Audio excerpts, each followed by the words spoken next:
1학기 국어 6단원 마음을 담아 글을 써요. 마음을 담아요. 여러분 안녕하세요. 민정쌤이에요. 오늘도 만나서 반가워요. 다들 잘 지냈나요? 지난 시간까지는 5단원 바르게 대화해요 였어요. 대화할 때 고려할 점에 대해서 배우면서 높임 표현과 전화 예절, 그리고 마지막으로 역할놀이까지 해보았지요. 이번 시간부터는 6단원 마음을 담아요입니다. 이번 시간엔 마음을 전해본 경험을 떠올려 볼 거예요. 다들 준비됐나요? 우리는 어떤 때에 우리의 마음을 전하나요? 지난 시간에 선생님이 고마워, 미안해, 사랑해에 대해서 얘기했었는데 기억하나요? 이렇게 고마운 마음, 미안한 마음, 사랑하는 마음 말고도 상대에게 전하는 마음에는 여러 가지가 있어요. 한번 생각해 봅시다. 우리가 국가대표 선수들이 펼치는 운동 경기를 볼 때의 마음도 있고요. 아픈 친구의 병문안을 갔을 때의 마음도 있고요. 친구와 약속했는데 친구가 약속 시간에 늦었을 때의 마음도 있어요. 국가대표 선수들의 운동 경기를 볼 때는 응원하는 마음, 신나는 마음, 혹은 경기에서 지고 있을 때는 안타까운 마음이 들기도 하고요. 아픈 친구의 병문안을 갔을 때는 슬픈 마음, 위로를 전하고 싶은 마음도 들지요.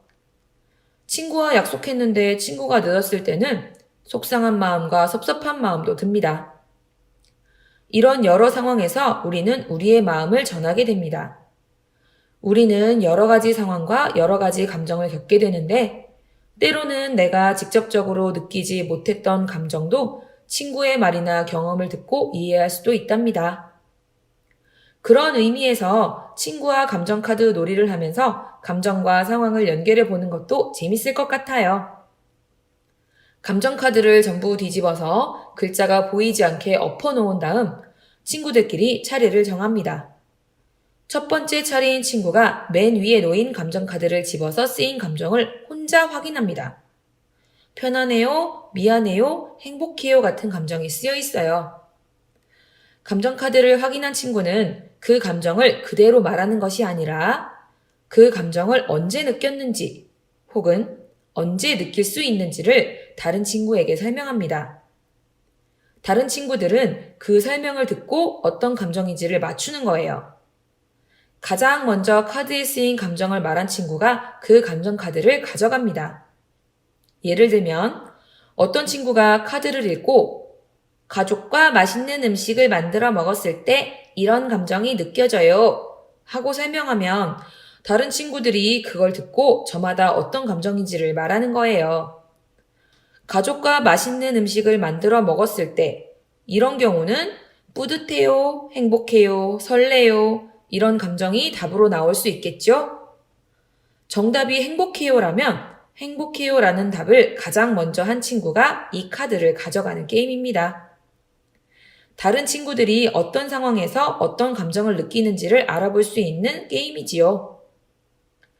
놀이공원에 가서 놀이기구를 타면 신나요 라고 대답하는 친구가 있는가 하면 무서워요 라고 대답하는 친구도 있겠죠?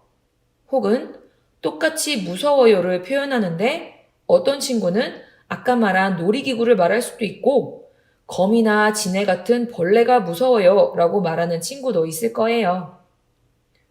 이렇게 다른 친구들이 어떤 감정을 언제 느끼는지 서로 이야기를 나누어 보세요. 한 걸음 더 나아가서 자신의 마음을 다른 사람에게 전해본 경험을 이야기해 봅시다. 선생님은 얼마 전에 선생님 친구가 아기를 낳았어요. 힘들게 아기를 낳아 병원에 입원을 했다고 해서 병문안을 갔어요. 아기를 낳느라 몸이 너무 아팠지만 아기를 낳으니 정말 또 행복했다고 하더라고요.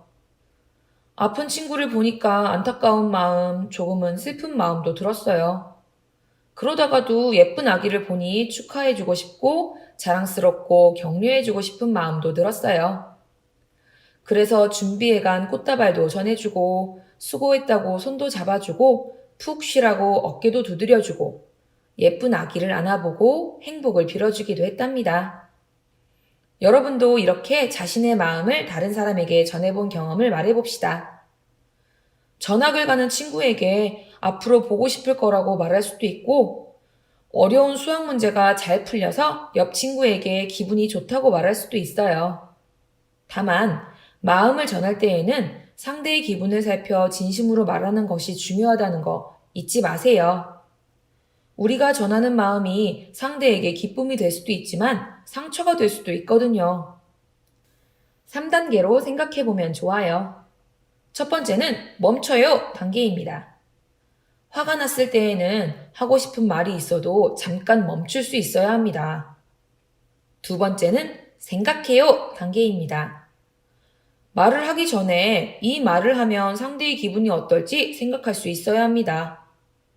세 번째는 말해요 단계입니다.